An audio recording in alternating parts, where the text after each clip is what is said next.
Hey guys, just wanted to show you this lock. So I have another one. So this is like my second lock, but just wanted to show you how this works.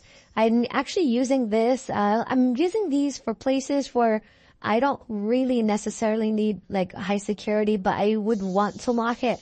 For example, my breaker box, I just don't want it to fling around, or just so like turning off my boxes or my breakers. So that's like where I place them, but it's easily, like if you need to cut it, you can. However, it's super minimal. You have an LED indicator or a light right here. Your fingerprint sensor button is a USB-C. And that is it. There's no physical key or anything like that.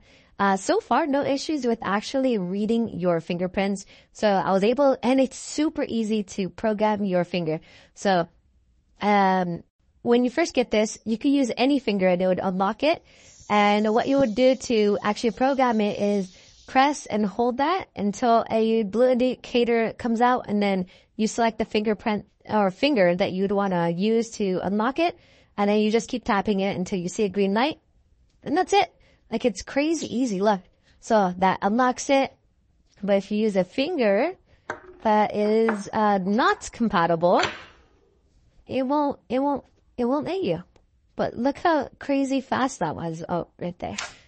Like, it's crazy. I like it. It also pops out of the actual mechanism. Really fast. No issues at all. I do use this outside. So far, no issues with like weather or anything like that. I'll update my review if anything changes, but meanwhile, this is fantastic. Love it. I highly recommend getting something like this.